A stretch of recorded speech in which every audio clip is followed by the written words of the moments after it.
Assalamualaikum warahmatullahi wabarakatuh. Alhamdulillahirrahmanirrahim. Wassalatu wassalamu ala asrafil anbiya wal mursalin wa ala alihi wa sahbihi ajma'in. Para pendengar yang beriman, zakat merupakan kewajiban yang diperintahkan Allah kepada setiap muslim yang memiliki harta yang telah mencapai nisab dengan syarat-syarat tertentu. Allah telah mewajibkan zakat.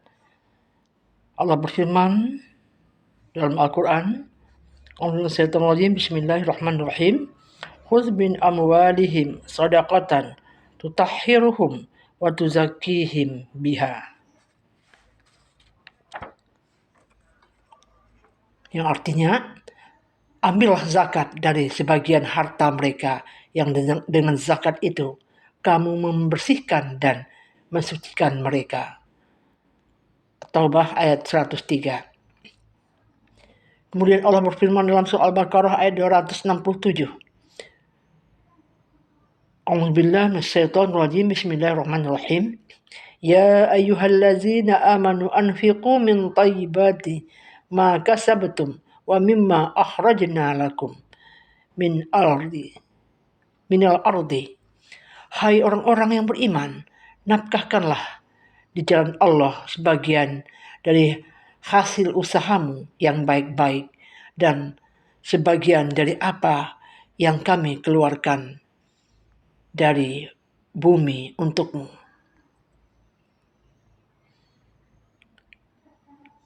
Kemudian dalam surah Al-Muzammil ayat 20, Allah berfirman, wa aqimus sholata wa atuz zakah, dan dirikanlah salat dan tunaikanlah zakat.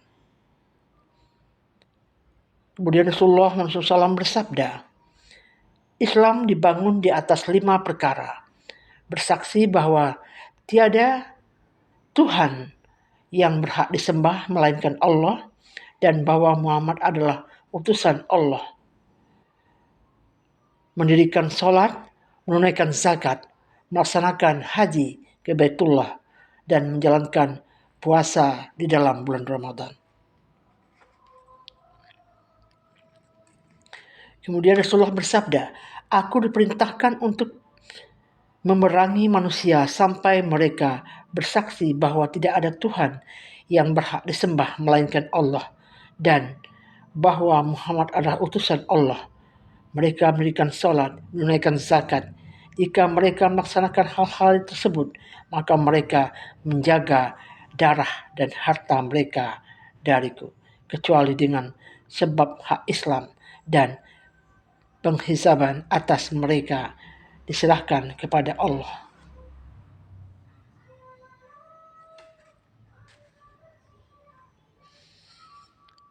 Para pendengar, hikmah zakat adalah pertama, mensucikan jiwa manusia dari penyakit-penyakit kikir dan pelit, tamak dan rakus. Kedua, membantu orang-orang miskin dan memenuhi kebutuhan orang-orang yang mengalami kekurangan, kesialan dan yang terampas haknya. Ketiga, menegakkan kemaslahatan umum yang menjadi pondasi kehidupan umat dan kebahagiaannya. Keempat, membatasi penumpukan kekayaan hanya pada tangan orang-orang kaya, para pedagang dan pengusaha semata, supaya harta tersebut tidak tertahan di lingkungan kelompok yang terbatas atau hanya beredar di kalangan orang-orang kaya saja. Para pendengar, hukum dari orang-orang yang menolak zakat adalah orang yang menolak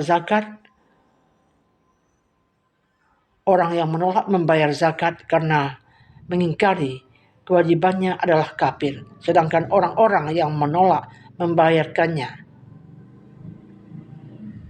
karena kikir tetapi ia mengakui kewajibannya, sesungguhnya ia telah berdosa dan zakat harus diambil darinya secara paksa dengan memberikan teguran kepadanya.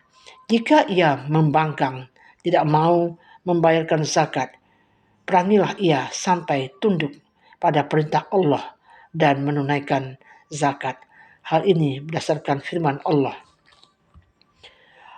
A'udzubillahi minasyaitonir rajim. Bismillahirrahmanirrahim. Fa in tabu wa aqamus salata wa atuz zakata fahwanukum fid din. Jika mereka bertaubat, mendirikan salat dan menunaikan zakat, maka mereka itu adalah saudara-saudaramu seagama. Surah At-Taubah ayat 11. Rasulullah SAW bersabda, "Aku diperintahkan untuk memerangi manusia sampai mereka bersaksi bahwa tidak ada Tuhan yang berhak disembah melainkan Allah dan bahwa Muhammad adalah utusan Allah, mendirikan sholat, menunaikan zakat. Jika mereka melaksanakan hal-hal tersebut, maka mereka menjaga darah dan harta mereka dariku, kecuali dengan sebab hak Islam dan penghisaban atas mereka diserahkan kepada Allah." Sejalan dengan itu, ketika Abu Bakar As-Siddiq memerangi orang-orang yang menolak membayar zakat, ia berkata, "Demi Allah, seandainya mereka menolakku untuk membayar seekor anak kambing yang dulu biasa mereka bayarkan kepada Rasulullah, maka mereka akan aku perangi karenanya." Para pendengar, para sahabat lain mendukung sikap Abu Bakar tersebut dan itu merupakan kesepakatan ijma mereka. Kemudian jenis harta yang wajib dizakatkan adalah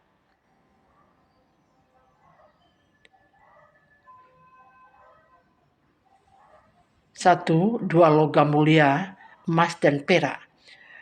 2 logam mulia yang dimaksud di sini adalah emas dan perak, termasuk yang wajib dizakat. Adalah barang-barang dagangan yang bisa dinilai dengan ukuran keduanya. Barang-barang tambang dan harta terpendam biasa disebut harta karun yang sejenis dengan keduanya serta uang yang senilai dengan keduanya. Kewajiban zakat atas barang-barang tersebut berdasarkan firman Allah. A'udzubillahi Bismillahirrahmanirrahim. Wallazina yaknizuna nazzahaba wal fiddata wala yunfiqunaha fi sabilillah fabashshirhum bi'azabin alim. Dan orang-orang yang menyimpan emas dari perak dan tidak menafkahkannya di jalan Allah, maka perintahkanlah kepada mereka bahwa mereka akan mendapat siksa yang pedih. Rasulullah bersabda, "Laisa fima duna hamsi awaqi sadaqah." Artinya, harta yang tidak mencapai 5 ukiah tidak wajib dizakati. Dan Rasulullah bersabda, hewan ternak yang terlepas kemudian merusak, tidaklah ada denda atas pemiliknya. Dan pada sumur tidak ada kewajiban atas siapapun. Dan pada barang tambang tidak ada kewajiban atas siapapun. Sedangkan harta terpendam terkena zakat sebesar 1/5. Para pendengar, yang kedua binatang ternak. Binatang ternak yang wajib dizakati adalah unta, sapi, dan kambing. Berdasarkan firman Allah. A'udzubillahi Bismillahirrahmanirrahim. Ya ayyuhallazina amanu anfiqu min thayyibati ma kasabtum. Hai orang-orang yang beriman, nafkahkanlah di jalan Allah sebagian dari hasil usaha kalian yang baik-baik. Al-Baqarah ayat 267. Dan sabda Rasul kepada orang yang bertanya kepada beliau tentang hijrah. Rasul bersabda, "Celaka engkau. Sesungguhnya hijrah itu merupakan perkara yang besar. Apakah engkau mempunyai unta yang wajib dikeluarkan zakatnya?" Orang tersebut menjawab, "Ya Rasulullah."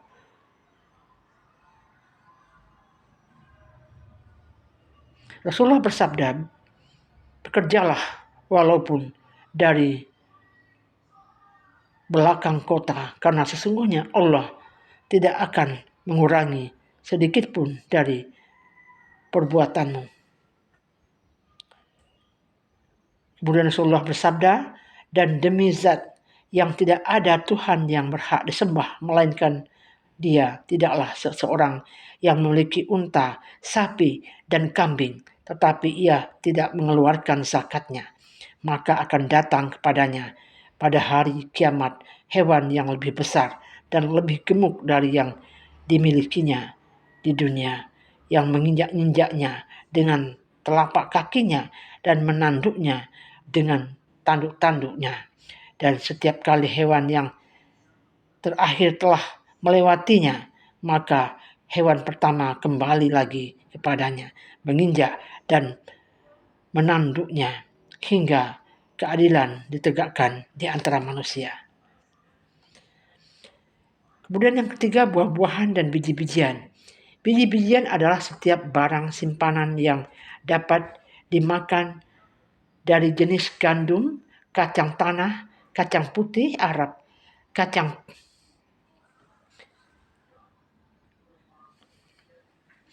pendek, adas, jagung, padi, dan sejenisnya. Adapun yang dimaksud dengan buah-buahan adalah kurma, zaitun, dan kismis, anggur kering. Kewajiban zakat atas buah-buahan dan biji-bijian tersebut adalah berdasarkan firman Allah. Bismillahirrahmanirrahim. Ya ayyuhallazina amanu anfiqu min thayyibati ma kasabtum wa mimma akhrajna lakum minal ardi. Hai orang-orang yang beriman, nafkahkanlah di jalan Allah sebagian dari hasil usahamu, sekalian yang baik-baik dan sebagian dari apa yang telah kami keluarkan dari bumi untuk kamu sekalian. Al-Baqarah ayat 267.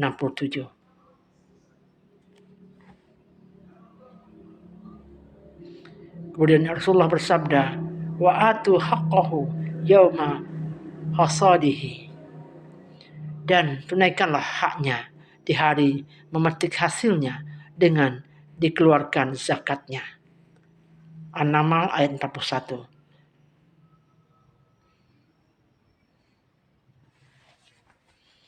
An-Naml ayat 41.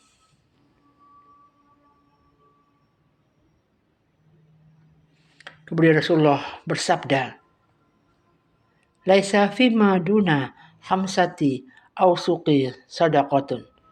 Harta, biji-bijian, dan buah-buahan yang tidak mencapai 5 wasak tidak wajib dizakati. Kemudian beliau bersabda, tanaman yang dialiri dengan air hujan dan mata air atau tumbuhan sendiri menghisap air dengan akarnya sendiri, zakatnya adalah 1/10 atau 10%, sedangkan yang dialiri dengan desiran menggunakan binatang ternak atau alat, zakatnya adalah setengah dari 1/10 atau 5%. Kemudian harta yang tidak wajib dizakati, 1. Budak, kuda, bagal, peranakan kuda dengan keledai, dan berdasarkan sabda Rasulullah, seorang hamba tidak wajib membayar zakat atas kuda dan budaknya. Mengenai bagal dan keledai, tidak dijumpai satupun hadis yang menetapkan zakat atas keduanya. Kemudian yang tidak patut dizakat adalah harta yang tidak mencapai nisab, kecuali jika pemiliknya ingin mengeluarkan sebagian hartanya untuk bersedekah. Hal ini berdasarkan sabda Rasulullah, tidak ada zakat atas harta yang tidak mencapai 5 wasak. Tidak ada zakat atas perak yang tidak mencapai 5 ukiah, dan tidak ada zakat atas unta di bawah 5 ekor. Kemudian buah-buahan sayur-sayuran karena tidak ada satu hadis pun dari Rasulullah yang menetapkan kewajiban membayar zakat dalam hal ini. Namun demikian, disunahkan memberikan sebagian dari buah-buahan dan sayur-sayuran dimaksud kepada orang-orang miskin dan para tetangga karena firman Allah dalam surah Al-Baqarah ayat 267. Hai orang-orang yang beriman, nafkahkanlah di jalan Allah sebagian dari hasil usaha kamu yang baik-baik dan sebagian dari apa yang kami keluarkan dari bumi untuk kamu sekalian. Sama dengan hal di ayat yang telah dibacakan di atas tadi. Kemudian perhiasan wanita, jika tidak dimaksudkan untuk hal lain selain sebagai perhiasan, tetapi jika perhiasan tersebut juga disimpan dan hanya dijadikan sebagian perhiasan pada waktu-waktu tertentu ketika diperlukan, maka wajib dikeluarkan zakatnya karena mendekati makna sebagai harta yang disimpan. Yang kelima, batu permata seperti zamrud, yakut, intan, berlian, dan seluruh batu permata yang lain, kecuali jika barang-barang tersebut diperjualbelikan, maka harus dikeluarkan zakatnya sesuai dengan nilainya seperti barang-barang dagangan yang lain. Selanjutnya, barang-barang yang dipergunakan dan tidak diperjualbelikan, seperti kuda dan sejenisnya, atau rumah-rumah, pabrik-pabrik, atau kendaraan-kendaraan, tidak wajib dikeluarkan zakatnya, karena tidak ada perintah dari pembuat syariat untuk mengeluarkan zakat atas barang-barang tersebut. Para pendengar yang beriman, demikianlah tentang harta-harta yang pantas dizakatkan dan tidak pantas dizakatkan. Mudah-mudahan kita mendapat pencerahan dan bertambah ilmu agama tentang keislaman sehingga kedepannya kita lebih baik lagi. Dan selalu mau mengeluarkan zakat jika itu memang pantas dikeluarkan dan berdasarkan firman Allah dan sabda Rasul. Demikianlah sedikit berbagi ilmu pada hari ini. Billahi taufiq wal hidayah. Assalamualaikum warahmatullahi wabarakatuh.